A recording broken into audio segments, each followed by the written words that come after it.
What I want to share with you this morning are some ideas that really are an extension of the broaden and build theory, and looking to see how one particular emotion may actually stand out as especially important among the positive emotions.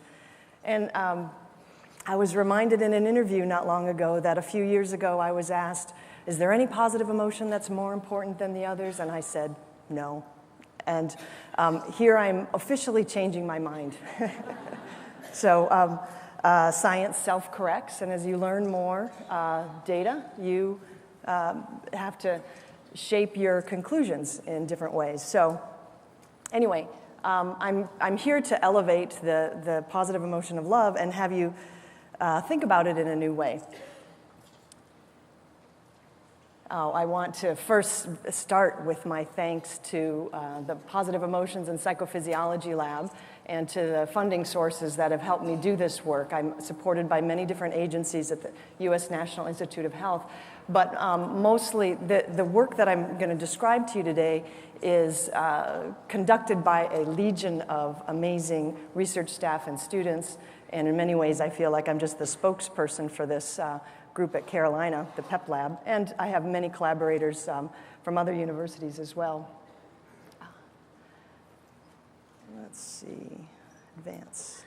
Okay, so I did, 2 years ago, I spoke on love at this meeting, and that was really sort of my first attempt to bring a few new ideas together, and it was a work in progress, and definitely was a brand new way of conceptualizing this for me. So it was kind of my coming out of this opportunity to share these new ideas. So if you were part of that audience back in Philadelphia in the city of brotherly love, you'll know that I started my talk with referencing Chris Peterson, saying, you know, what is it that Chris always tells us? Of course, it's other people matter. And so I want to dedicate this talk to my dear friend Chris, who passed away earlier this year, academic year. So I actually consider my work on love as my way as an emotion scientist to take Chris's urging seriously, to help us see how within our experiences of positive emotions, how is it that other people matter and other people are consequential? And one of the things I think we forget about how other people matter is it's not abstract. This is not, it doesn't stop with writing a gratitude letter. It doesn't stop with counting your blessings and seeing how many close relationships and close friends you have. The way other people matter to us is deeply physical. And so I want to look at the emotion of love from that physicality. Sort of, so think about, a lot of times when we think about love, you see, my book came out around Valentine's Day. Now that was the publisher's decision. But so there's, of course, all these Valentine's hearts around. And what I'm talking about here is, skip the cartoon heart. Drop down to your real heart, pumping away in your chest.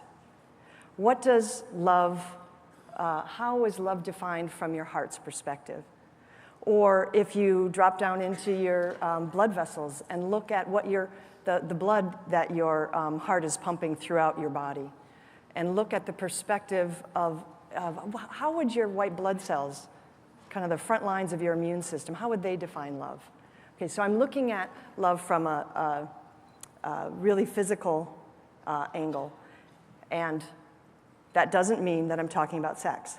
Okay, so I'll clarify that further later.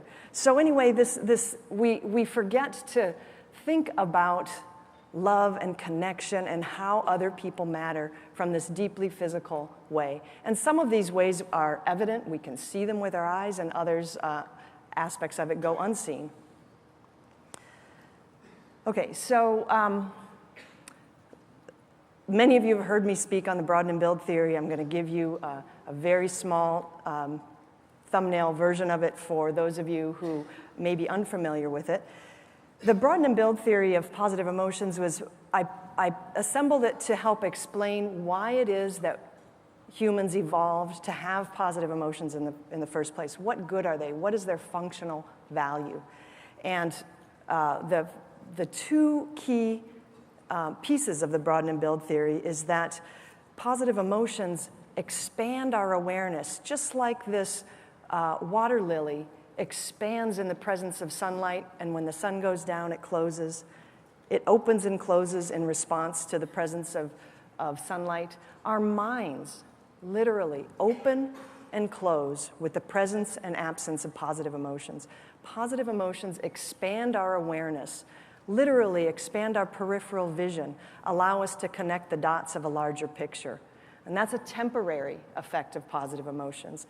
The reason this matters is that those temporary moments of broadened awareness serve to build our enduring resources that help us become more resilient, adaptive, more socially connected.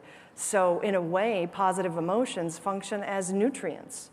Like fruits and vegetables offer us nutrients that the accumulated experience of positive emotions and that momentary broadened awareness accumulate and compound and help us build our resources, our tools for survival and resilience.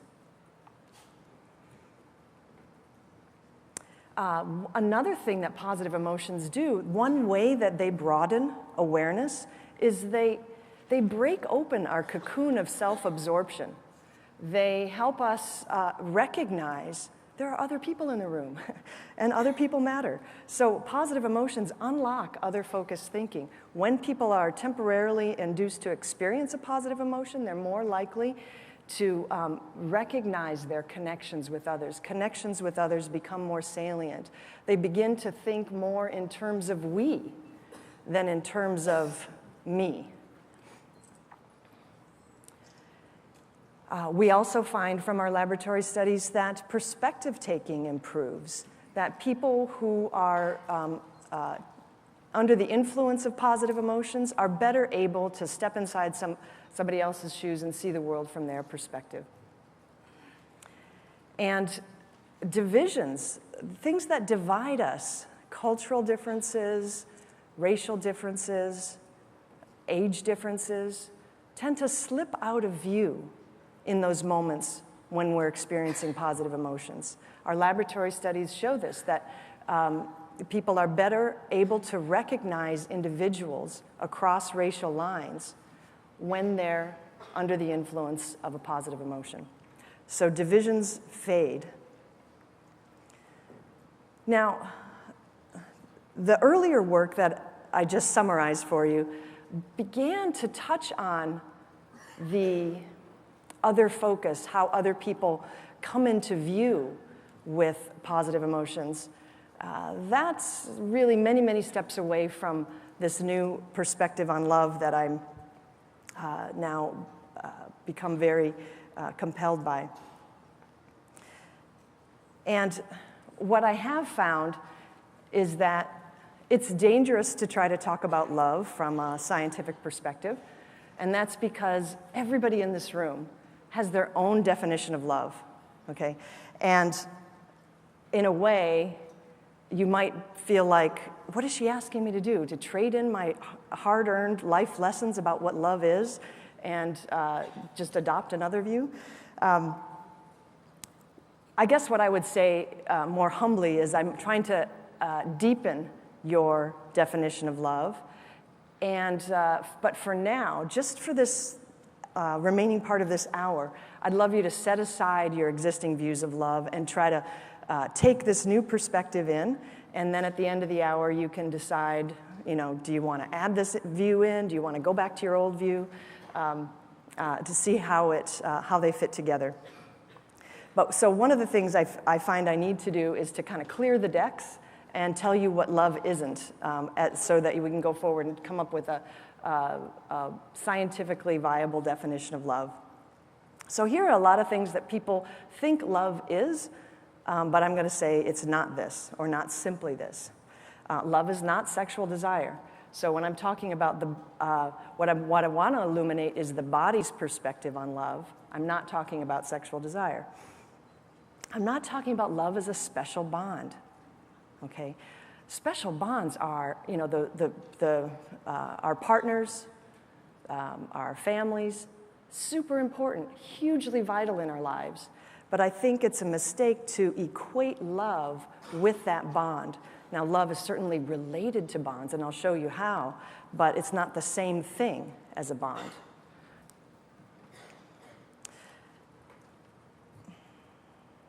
Well, relatedly, love is not the same as commitment. Marriage or other rituals where people profess their loyalty to one another, their commitment to one another. Love is not the same as commitment. Love is not exclusive. It's not something that's limited to just one special person in our life. This is a challenging one for many people. Love is not lasting. So when we say everlasting love, that's an abstraction or a wish. I think I'm arguing this from an emotions perspective. No emotion was meant to last forever. Emotions come and go, okay? And if we want to look at love as an emotion, we have to acknowledge that it's fleeting. Okay, here's one that I know people don't like to see, but here it is. Love, I'm arguing, is not unconditional, okay?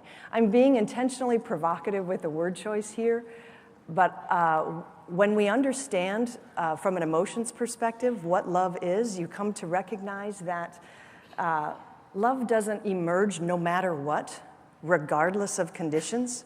There are certain preconditions that support the emergence of love. But once we understand those preconditions, we can actually create more loving contexts. So it's kind of a different way of using unconditional, but I want to really draw attention to this kind of the preconditions that help support the emergence of love. Oh, just for emphasis. Here we go. So wipe those views out if you thought love was those things before you walked in the room. Okay, so with the decks cleared, what can we learn about love? And what I want to share today is that and this is the perspective that you'll find in my book, Love 2.0, is that my roots are as an emotion scientist, but I'm also drawing from relationship science. So I'm kind of doing a mashup of relationship science and emotion science in this. And so there's a couple of perspectives that I think are very important from relationship science that are foundational to what love is. And two of these views are here. One is that, here's a nice jargon phrase for you, this idea that any kind of love, whether it be family love, romantic love, love you have for your friends, your neighbors, could be described as investment in the well-being of the other for his or her own sake. Researchers have kind of looked for this, essential core of what love is, and this idea that seems to be true of many different categories of love is that we experience love when we care about the other person, not for some instrumental means, not because they're going to make you your coffee in the morning or have some other purpose in your life. It's just that you care about their well-being just in and of itself. So investment in the well-being of the other for his or her own sake. Now, the flip side of this is another idea that's been in relationship science. The jargon phrase is perceived responsiveness. Now, I think of it as the flip side of when somebody cares for you just for your own sake. You feel like you're understood, cared for, and validated. Now, the way I think to translate this into everyday language is to say, he really gets me. When you say someone really gets you, they really understand you. They know what makes you tick, and they use that intimate knowledge for your benefit. They're not trying to exploit you. That sense of. So these are kind of two sides of aspects of love. One is caring for the other for their own sake, and the other one is feeling cared for. Okay, so those are two really vital views that come from relationship science. Now, I want to say what emotion science can add to this. One of the most important things that emotion science can add is a momentary perspective. And that is that emotions come and go. Emotions rise up and fall like waves. They last seconds and minutes, not years and decades. And if we really look at the truth of the matter, even for those people that we hold most dear in our lives, we're not constantly, every minute of the day, invested in their well-being. For me right now, I certainly love my husband. Even though I have this new definition of love, I still say, I love you to my husband. Right at this moment, I'm not investing in his well-being. I'm investing myself in telling you these ideas, okay? So in this moment, of course, I'm thinking about him right now because I'm speaking about him, but I'm busy doing something else, okay? So truth be told, at this exact moment, I'm not investing in the well-being of my husband. And many of you are not investing in the well-being of your loved ones at this moment because you're listening to a talk. You might be here with your loved one and you can, grab their hand. That's a possibility. But I think it's really important to acknowledge that the way we understand these experiences of love are as upwellings and waves. Okay. Another thing that emotion science can add is a focus on the biobehavioral components. This is less evident in relationship science, but in emotion science, emotions are by definition a mind and body event fused together. If the body's not involved, it's unlikely to be an emotion. So it gives us a focus on sort of also the behavioral urges that come with a potent emotional experience, or even a mild emotional experience. And it also gives us a broaden and build theoretical backdrop. So this idea that these micro moments of positive emotional experience, micro moments of love, can accumulate and compound and change us for the better and build our resources. That's the broaden and build perspective, that there's a in-the-moment effect of a positive emotion and a long-term effect where we are changed in terms of who we are.